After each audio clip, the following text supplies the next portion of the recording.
ሰበር ዜና ጠቅላይ ሚኒስትር አብይ አህመድ አመረሩ። የብልጽግና ከፍተኛ ባለስልጣናትን ከስልጣን እንደሚያባርሩ ዝተውባቸዋል። በተለይም የኦሮሚያ ከፍተኛ ባለስልጣናት ላይ ጥርስ ነክሰዋል። ወዲህ ደግሞ ህወሓት በትግራይ ዘመቻ ተከፍቶብኛል ሲል በብልጽግና መቃብር ላይ ተስማምተናል ሲል አውጇል። በሌላ በኩል መከላከያ ከአማራ ክልል ሊወጣ መሆኑን የሚገልጽ ከባድ ሪፖርት ወጥቷል። ይህ አዲስ ፖስት ሚዲያ ነው። የከበረ ሰላምታችን በያላችሁበት ይድረሳችሁ። ለአሁን የተደመጡ እናንተን የሚመጥኑ መረጃዎችን አጠናክረን መተናል። ታማኒ መረጃዎቻችን ለብዙዎች ተደራሽ እንዲሆን አስቀድማችሁ ቪዲዮን ላይክ፣ ኮሜንት እና ሼር እንድታደርጉ እንጠይቃለን። አሁን ዋና ዋናዎቹን እናስቀድም። ጠቅላይ ሚኒስትር አብይ አህመድ ላፈነገጡ የብልጽግና ባለስልጣናት አስጠነቀቁ። ከሳምንት በፊት አቶ ሽመልስ አብዲሳ ከብልጽግና አቋም የሚቃረን ንግግር ማድረጋቸው የሚታወስ ሲሆን በፓርቲው ውስጥ ክፍፍሉ እየበረታ መምጣቱን ተከትሎ አብይ ባለስልጣናቶች ላይ እርምጃ መውሰዱን ዝተዋል። በዝርዝር እናስደምጣቸዋለን። ህወሓት በራያ ቀጠና ትንኮሳ መፈጸሙ ተሰማ። ህወሓት ከፋኖ ኃይሎች ጋር በመሆን በራያ ቀጠና በመንግስት ኃይሎች ላይ ጥቃት መሰንዘሩ ተዘግቧል። በሌላ በኩል ቡድኑ ብልጽግና በትግራይ ዘመቻ ከፍቶብኛል ሲል ከሷል። የትግራይ ህዝብ በብልጽግና መቃብር ላይ መብቱን ለማስከበር ተስማምቷልም ብሏል። ትሰሙታላችሁ። ላለፉት 3 ዓመታት ከፋኖ ኃይሎች ጋር ሲዋጋ የቆየው የመከላከያ ሰራዊቱ ክልሉን ለቆ ሊወጣ እንደሆነ ተሰማ። ሰራዊቱ ክልሉን ለቆ እንደሚወጣ አንድ የክልሉ ከፍተኛ ባለስልጣን አረጋግጠዋል። መከላከያ ከአማራ ክልል የሚወጣበት ምክንያትም ታውቋል። ታዳምጡታላችሁ። የኢትዮጵያ ዘመን አቆጣጠር እንዲቀየር የቀረበው አነጋጋሪ ጥያቄም በዘገባችን የምናስደምጣችሁ ይሆናል። የተወደዳችሁ የቻናላችን ቤተሰቦች እነዚህንና ሌሎች መረጃዎችን አጠናክረናል። በዜናዎቻችን ላይ እንዲሻሻልና እንዲስተካከል የምትሉትን ጉዳይ ጨዋነት በተሞላበት መንገድ በአስተያየት መስጫው እንድታስቀምጡልን እንጠይቃለን። አሁን ወደ ዝርዝሮቹ እናመራለን። በመጀመሪያም የዘመን አቆጣጠራችን ይቀየር ተባለ። በምክክሩ ላይ የኢትዮጵያ ዘመን አቆጣጠር በተመለከተ የተለያዩ አማራጮች ቀርበዋል። በኢትዮጵያ የዘመን አቆጣጠር ውስጥ የሂጅራ ወይም የእስላማዊ የዘመን አቆጣጠር ይካተት፣ ዓመተ ምህረት የሚለው ይቅርና አሁን ያለው የፈረንጆቹ አቆጣጠር ይቀጥል፣ እንዲሁም ከእስልምናም ሆነ ከክርስትና ሃይማኖቶች ነፃ የሆነ የዘመን አቆጣጠር እንከተል የሚሉ ምክረ ሀሳቦች መቅረባቸው ታውቋል። በተነሱት አጀንዳዎች ላይ እስካሁን ውሳኔ ደረጃ ላይ አልተደረሰም። የውሳኔ ሂደቱ ገና መሆኑን ገልጸዋል። ከዚህ በተጨማሪም በኢትዮጵያ የወደፊት የመንግስት አስተዳደር ስርዓትና የስልጣን መዋቅር ላይ ፓርላሜንታዊ ወይስ ፕሬዝዳንታዊ ይሁን በሚል ምክር ሀሳብ ተነስቷል። አንድ የ50 ንዑስ ቡድኖች ስብስብ ለ250 ስልታዊ ቡድኖች በትላንትናው ዕለት ምክር ሀሳብ ሲያቀርቡ በእነሱ ቡድን ውስጥ በተካሄደው ውይይት ላይ የፓርላሜንታዊ ስርዓት የተሻለ ነው በሚል ሀሳብ መነሳቱን ሲናገሩ ተሰምተዋል።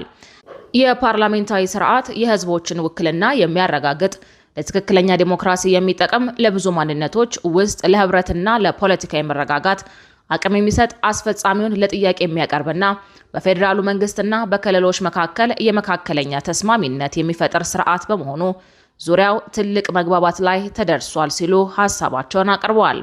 አክለውም ፓርላሜንታዊ ስርዓት ሀገሪቱ ለረጅም ጊዜ የኖረችበት ቀላልና ቀጥተኛ ስርዓት ነው፣ አስፈላጊ ሲሆን የመንግስት ለውጥ ለማድረግ ቀላል ነው ብለው ጠንካራ ፓርቲዎች እንዲፈጠሩ ያበረታታል በሚል በጎ ጎኖቹ ተነስተዋል፣ ተተንትነዋል ሲሉ ተደምጠዋል። ምክረ ሀሳብ አቅራቢው ሲቀጥሉ፣ በሌላ በኩል ግን ከፍተኛ ድምፅ ያገኘው ፓርቲ የበላይነት ሊፈጥር የሚችል በመሆኑ እንደ ክፍተት የሚነሳበት መሆኑን የሚያመላክት ሀሳብ መንጸባረቁን አልሸሸጉም። ጠንካራ ብሔረሰቦች ባሉባት ኢትዮጵያ የፓርላሜንታዊ ስርዓት የተሻለና ተመራጭ መሆኑ በብዙዎች የተደገፈና ተራማጅ ሀሳብ የቀረበበት ነው ሲሉም አክለዋል። በተጨማሪም ከዚህ ጋር ተያይዞ የፓርላሜንታዊ ስርዓት ለኢትዮጵያ አስፈላጊ መሆኑ እንደተጠበቀ ሆኖ በአሁኑ ጊዜ በሀገሪቱ 2 መሪዎች የሚገኙበት ሁኔታ መኖሩ እንደ ሀሳብ ቀርቧል ብለዋል። እርሳቸው መሪ ሀገር ሲሉ የጠሩት ጠቅላይ ሚኒስትርና ርዕሰ ብሔር ወይንም ፕሬዝዳንትነትን በተመለከተ ገለጻቸውን ሰጥተዋል። የዚህ ቡድን ሀሳብ በመቀጠልም በኢትዮጵያ ሁኔታ የፕሬዝዳንት ቢሮ ሚናውስ ስነ ስርዓታዊ ሴሬሞኒያል ወይም ደግሞ ክብረ በዓላዊ የመወሰን ስልጣን የሌለው ነው ያሉ ሲሆን ንጉሳዊ ስርዓት በሌለበት የርዕሰ ብሔር ወይም የፕሬዝዳንት ሚና እጅግ አነስተኛ ነው ብለዋል። ስለዚህ የርዕሰ ብሔርና የመሪ ሀገር ሚናዎችን ማጣመር የተሻለ ይሆናል የሚል ሐሳብ ቀርቧል። ይህ ሁኔታ ወጪንም ይቆጥባል፣ የቢሮ መደራረብንም ይቀንሳል በማለት በቡድናቸው የተነሳውን ሐሳብ አሰምተዋል። ወደ ቀጣይ መረጃችን ስናልፍ ህወሓት በራያ ቀጠና ትንኮሳ መፈጸሙ ተሰማ። ህወሓት ከፋኖ ኃይሎች ጋር በመሆን በራያ ቀጠና በመንግስት ኃይሎች ላይ ጥቃት መሰንዘሩ ተዘግቧል። በሌላ በኩል ቡድኑ ብልጽግና በትግራይ ዘመቻ ከፍቶብኛል ሲልም ከሷል። የትግራይ ህዝብ በብልጽግና መቃብር ላይ መብቱን ለማስከበር ተስማምቷልም ብሏል። ከሰሞኑ የአዲስ አበባና መቀሌ የፕሮፓጋንዳ ማሽኖች ዳቦ ለራበው ለተመልካቾቻቸው ሆድ የሚነፋ ፕሮፓጋንዳ እየጋቱት ነው። ሁለቱም ተቀናቃኞች በአዲስ አበባና መቀሌ ባሉ የፕሮፓጋንዳ ማሽኖቻቸው በኩል ፈር የለቀቀ ሆድ የሚነፋ ፕሮፓጋንዳ እያሰራጩ ነው። ብልጽግና ህወሓትን ባንዳና የባዕዳን ተላላኪ እያለ መፈረጅን የተያያዘ ሲሆን ህወሓትም ብልጽግና ጠላት ነው፣ ጄኖሳይዳል ኃይል ነው በሚል እየተፈራረጁ ነው። ይህ አካሄድም ሁለቱ ኃይሎች በሰራዊትም በሚዲያም ግንባር ለጦርነት እየተዘጋጁ መሆኑ አመላካች ነው። በተለይም ህወሓት የከረረ ዘመቻ ላይ ተጠምዷል። አርሚ 72 የተሰኘ ሰራዊት በአዲስ አበባ በሚስጥር አዘጋጅቻለሁ ሲልም በፕሮፓጋንዳ ማሽኖቹ በኩል እያሰራጨ ነው። ትግራይ ያለው ቀውስና ትኩሳት ከጊዜ ወደ ጊዜ እጅጉን መስመር እየሳተ ነው። ህወሓት አፋኝ ህጎችን በማውጣትና የግዳጅ ወታደራዊ አፈሳ በመፈጸም ክልሉን ወደማይወጣበት አረንቋ እየከተተው ነው። ህዝቡ ለጦርነት እምቢ በማለቱ በየቀበሌው ወጣቶችን በግዳጅ በማፈስ ወደ ወታደራዊ ማሰልጠኛ እያጋዛቸው ይገኛል። በተጨማሪም የፌዴራል መንግስቱን ጠላት ሲል የፈረጀ ሲሆን እንደ 2013 ሁሉ አሁንም ትግራይ ተከባለች የሚል ዜማ እያቀነቀነ ነው። ህወሓት ትላንት ባወጣው መግለጫም ይህንኑ ዜማውን ደግሞታል። የትግራይ ህዝብ በየዘመኑ ሲገጥሙት የቆዩ መሰናክሎች በየጊዜው በድል እየተወጣ የተጓዘባቸውና አሁን ድረስ ህልውናውን ጠብቆ የተጓዘባቸው ሚስጥሮች ፍትሃዊ፣ የማይበገር የትግል ወኔው ላመነበት ዓላማ በተደራጀ መልኩ ስለሚመራ ነው። እነዚህ የትግል ክብሮቹ በትውልድ ቅብብሎሽ እየተሸጋገሩ የመጡና የድሉ ምንጮች ሆነው ቀጥሏል ብሏል። የአብይ አህመድ አገዛዝም የትግራይን ህዝብ ለማጥፋት የያዘውን ዓላማ ለማሳካት ጥቂት ለሆዳቸው ያደሩ ትግረኛ ተናጋሪዎችን በመጠቀም ክብሮቻችንን ለመበረዝ ያልፈነቀለው ድንጋይ የለም ሲል እየከሰሰ ሲሆን የፕሪቶሪያው ስምምነት ተከትለው ባለፉት ዓመታት የትግራይ የትግል መንፈስን ለማንኳሰስ የተለያዩ ትርጉም አልባ አጀንዳዎችን እየፈበረኩ እንዲሰላችና አደረጃጀቶቹ እንዲፈርሱና እንደ ህዝብ እንዲበታተን በማድረግ የያዙት የጄኖሳይድ ዓላማ ለማሳካት የሚያስችላቸው ዘመቻዎች ከፍቷል በማለትም ወንጅሏል። መግለጫው ቀጥሎም ካለፈው ስህተቱ የማይማረው የአብይ አህመድ አገዛዝ በዚህ ሳምንት በመከታ አቅሞቻችንና በህዝባችን ላይ ሰፊ የሆነ የማደናከር ዘመቻ ከፍቷል። የዘመቻዎቹ ዓላማ የትግራይ ህዝብ ከሰብአዊነት ምስል በመፋቅ ጄኖሳይድ ለመፈጸም መነሻ አድርገው እየሰሩበት ነው በማለትም ከሷል። ገዢው ብልጽግና ሊያንበረክከኝ ከበባ ፈጽሞብኛል ያለው ህወሓት በሰሞኑ የስብሰባ ዘመቻዎች ወደ ጦርነት ለመግባት ሙሉ በሙሉ ስምምነት ላይ ተደርሷል ብሏል። የጦርነት ዝግጅቱ መጠናቀቁን በይፋ ያረጋገጠው ቡድኑ የትግራይ ህዝብ ከጎኑ መሰለፉን በሰሞኑ ስብሰባ አረጋግጫለሁ ብሏል። በሌላኛው ዜናችን ላለፉት 3 ዓመታት ከፋኖ ኃይሎች ጋር ሲዋጋ የቆየው የመከላከያ ሰራዊቱ ክልሉን ለቆ ሊወጣ እንደሆነ ተሰማ። ሰራዊቱ ክልሉን ለቆ እንደሚወጣ አንድ የክልሉ ከፍተኛ ባለስልጣን አረጋግጠዋል። መከላከያ ከአማራ ክልል የሚወጣበትንም ምክንያት ታውቋል። የመከላከያ ሰራዊቱ ለሌላ ግዳጅ ከአማራ ክልል እንደሚወጣ አንድ የክልሉ ባለስልጣን ፍንጭ ሰጥተዋል። ባለስልጣኑ ሁሉንም የክልል ወረዳዎች ከፋኖ ነፃ አስወጥተናል ያሉም ሲሆን ፋኖ ወልቃይትን ለማስመለስ ሳይሆን አሳልፎ ለመስጠት እየታገለ ነው ሲሉ ከሰዋል። ባለስልጣኑ መከላከያ ለሌላ ግዳጅ ከክልሉ ሊወጣ እንደሚችል ፍንጭ የሰጡት በትግራይ አዲስ ዘመቻ ሊከፈት ይችላል በሚባልበት ሰዓት ነው። መከላከያ ከአማራ ክልል ሊወጣ ነው የሚል መረጃ እየተናፈሰ ባለበት በዚህ ወቅት ከደቡብ ጎንደር አንዳንድ ወረዳዎች መንቀሳቀስ መጀመሩ ተሰምቷል። በዚህም ዞኑ እንደ ከዚህ ቀደሙ በፋኖ ታጣቂዎች ሙሉ ቁጥጥር ስር ይገባል የሚል ስጋት የተፈጠረ ሲሆን የአካባቢው ተጽዕኖ ፈጣሪዎች መከላከያ ከአካባቢው እንዳይወጣ ጥሪ እያቀረቡ ነው። መከላከያ ከደቡብ ጎንደር ሊወጣ ነው የሚለው መረጃ በስፋት መሰራጨቱን ተከትሎ ከዞኑ ወረዳዎች መካከል አንዱ የሆነው ስማዳ አስተባብሏል።